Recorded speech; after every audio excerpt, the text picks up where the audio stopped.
step 15, what we call 6 in chord forms, an A minor 7th, a D minor, and an E 7th. We have 3 chords, A minor, D minor, and E 7th. We're also going to take a quick look at the circle of fifths, something that you may have heard of, and if you haven't, well, you get introduced to. It's basically the principle that notes are harmonically related to the interval of a fifth, and we'll learn a little bit about that as well. Great. Let's start with chord shapes. So when we've learned a C chord, it would look like this. We had 2 fingers on the 4th and 2nd string. We had the 2nd finger here and the 1st finger here. This is an interval of a 6. So just so you, for information, this note is an E. And if we count up from E, E, F, G, back to the beginning of the alphabet, A, B, C would be 6 notes above.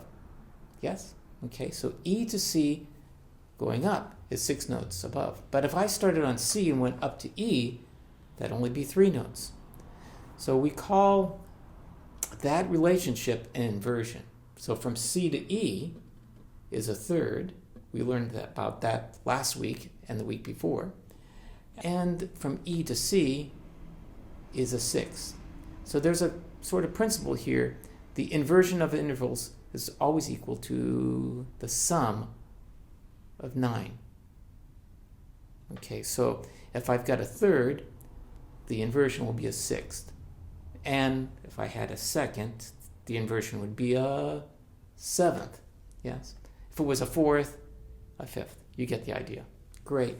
Well, this shape is really important because we see this shape a lot on the guitar. And if we recognize this shape, you will know that this note to this note is 6 notes away.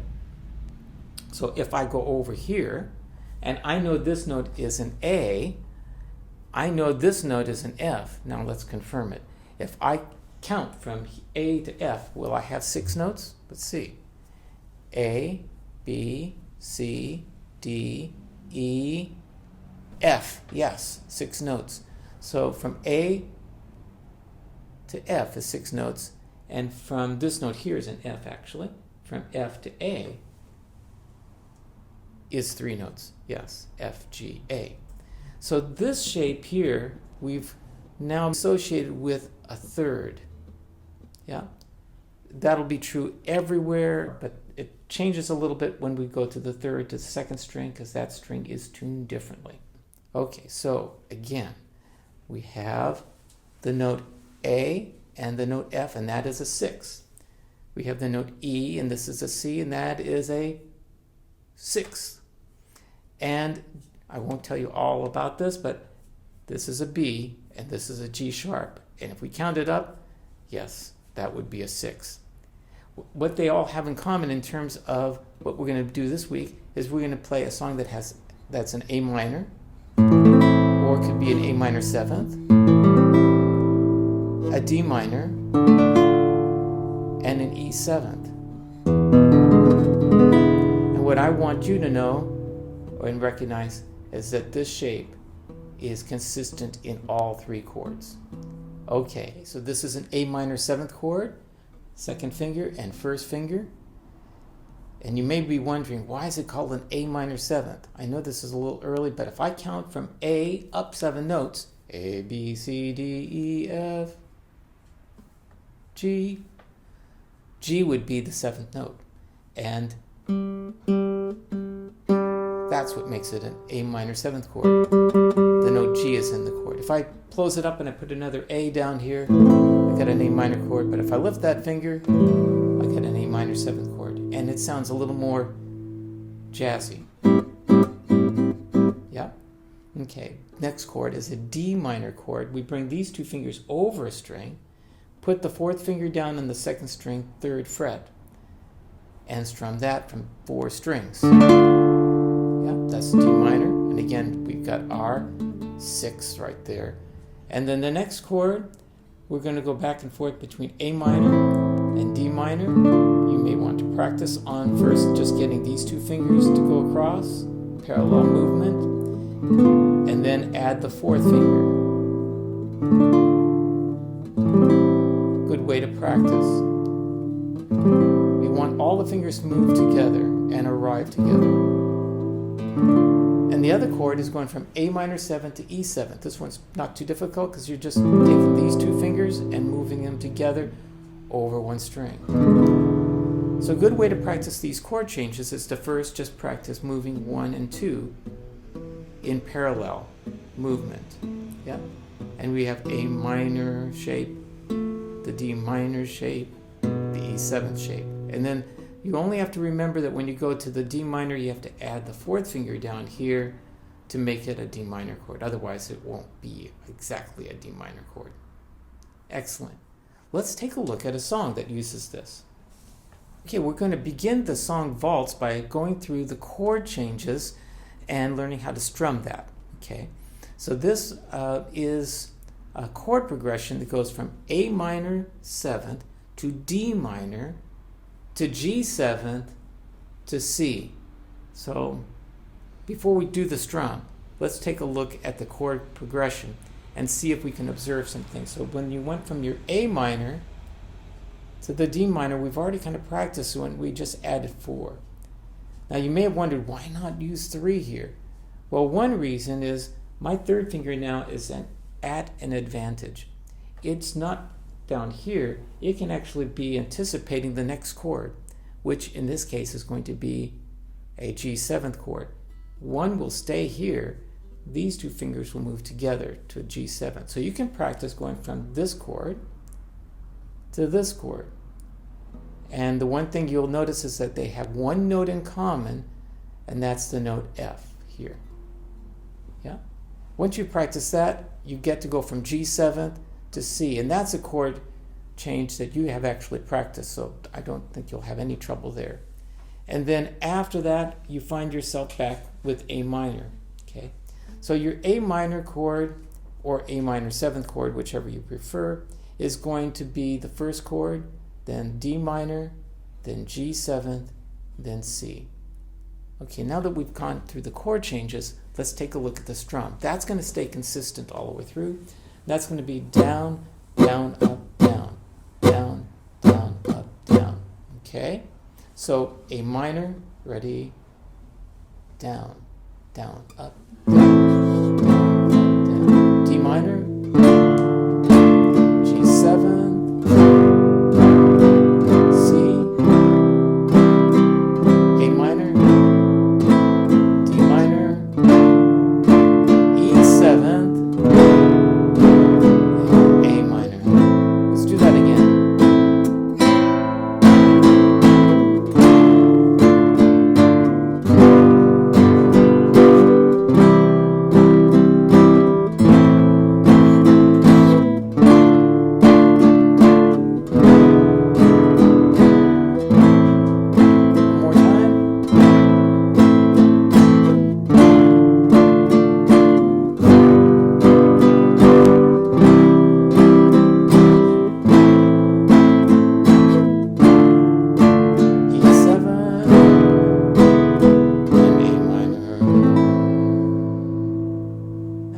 There's something which we call the circle of fifths. Basically, if we count up by 5s instead of up by 3s alphabetically, we will find out that there is a pattern at the very foundation of Western harmony. So if I count up from C up 5, C, D, E, F, G, that'll find G. If I count up 5 from G, G, A, B, C, D. So D is 5 notes away from G, and G is 5 notes away from C. If I go on one more, I start on D. D, E, F, G, A. So A is 5 notes from D. Okay, well then let's remind ourselves what letters we just said. A's 5 notes from D, D's 5 notes from G, and G's 5 notes from C. Goodness gracious. That's exactly the chord progression we had.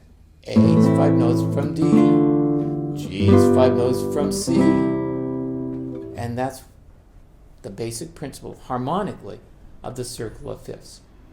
Okay, so now we're going to take a look at the song Vals. And the last step, we talked about practicing space notes and practicing line notes. So here's the song, as you'll see down here in the little picture. And take a look at the first two measures. What do you see? Space notes, and you know these. The first one's an A.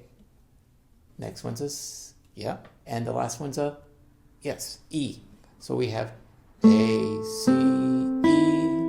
And next measure, two line notes, D, F. Let's take a look of how that relates to the chords we were playing. Here's our A minor chord. And if I move this second finger here for just a moment, forget about the bass strings, I've got the same notes as I fingered when I strummed the chord. And if I look at my D minor chord and the two notes in measure 2, why, they're the same. Who would have thunk it? And so you've got two chord changes that are happening there, and all the notes that are part of the melody are chord tones. If you look at the next one, you see B, line note D, another line note F. Well, we learned that last step. That's part of a G7 chord, and we're playing a G7 chord, so all of those notes are chord tones. Okay, this is no accident. I made sure that this melody would begin with chord tones, and there are lots of songs that use chord tones for the melody, or at least in sections. So this beginning part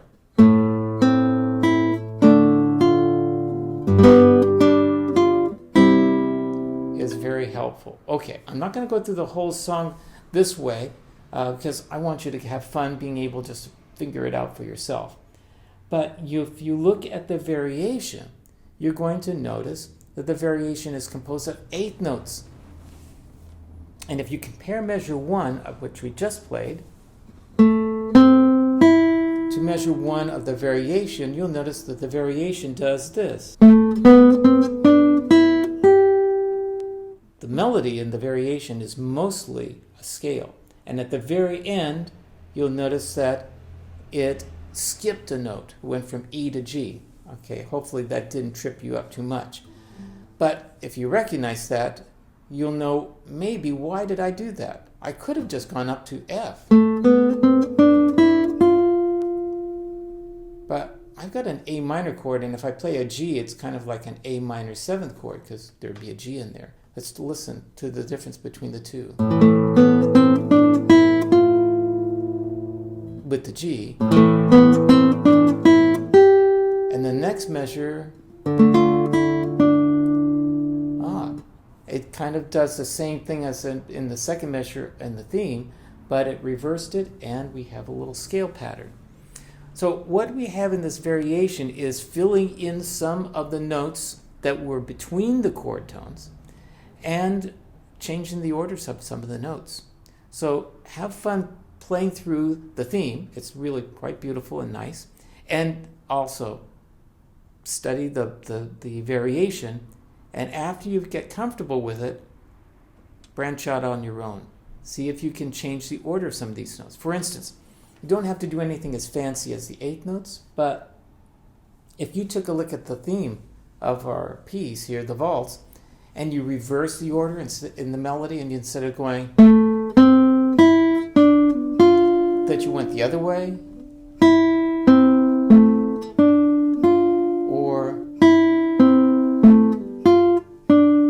and then of course any place you wanted to fill in.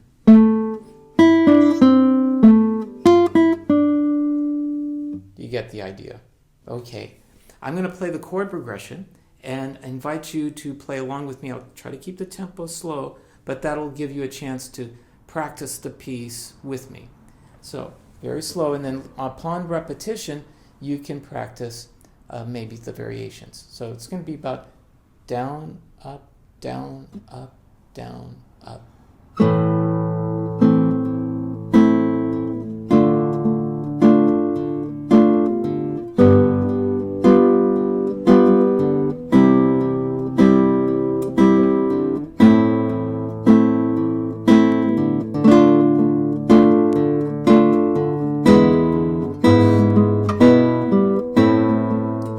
again.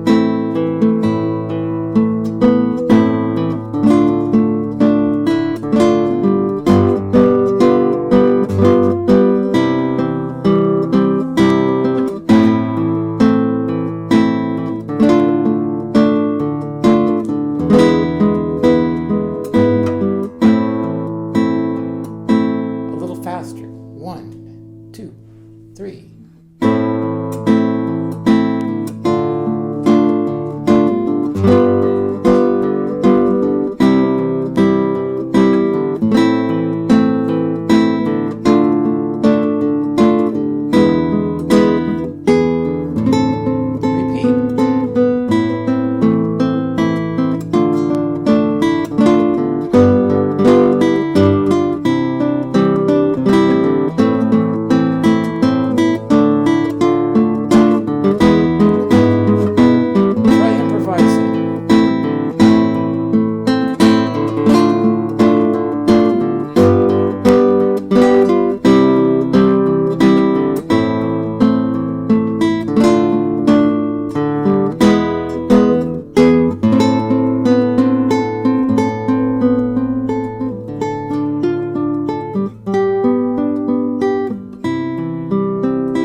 Thus concludes step 15.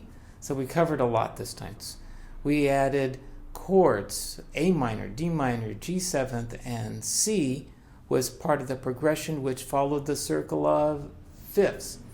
And you're getting better and faster at being able to recognize the notes on the spaces and on the lines. And when you want to, you can fill in the gaps between those lines and spaces and create scale-like passages, all leading to your ability to not only read the notes quicker, but to also improvise. I hope you have a great time this week in your practice, and I look forward to seeing you at the next step.